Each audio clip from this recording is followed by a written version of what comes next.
The Black Death was brought into Europe in October 1347 when the Genoese trading ships docked at the Sicilian port of Messina.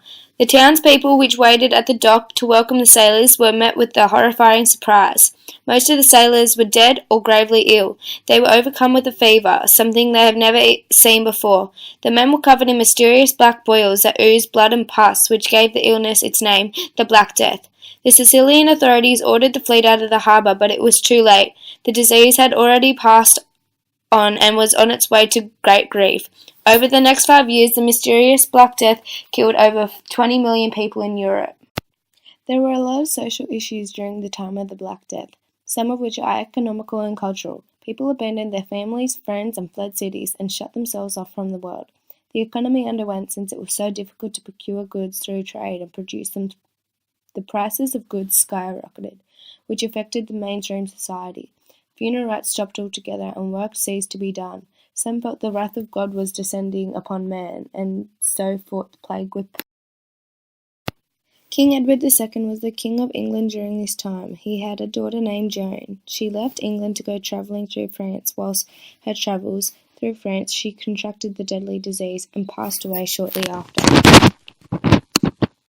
But the Black Death struck people and took its victims from all walks of society. The Black Death's victims in the Middle Ages were terrified of the deadly disease. The plague held a massive mortality rate, between 30 and 40%.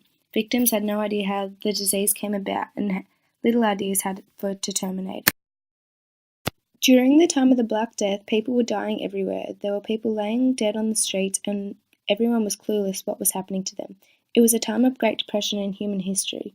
The main and only purpose for people were to achieve was to terminate this deadly. During the time of the Black Death, many new things had to be brought in, taught and learned. In the 1300s, they didn't have hospitals or doctors or medicines, so they used natural remedies for cures.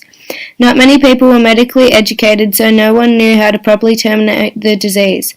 Black Death doctors had odd theories of natural remedies that was thought to cure, but most of them didn't work. At the end of all this, they ended up burning everything, which got rid of it.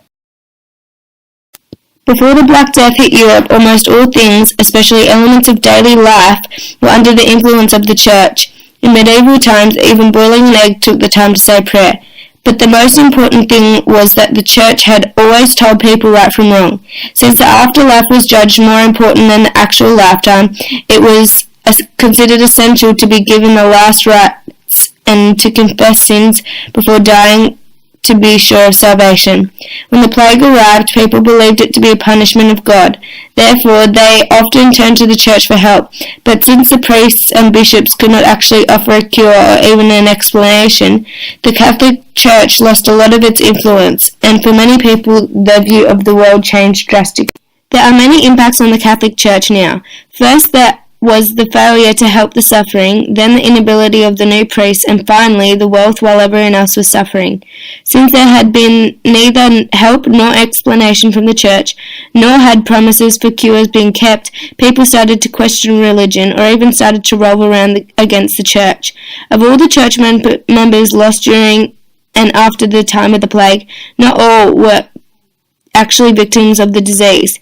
Some only turned away from the Church that had always seemed powerful but could not offer any help at the time of an enormous crisis.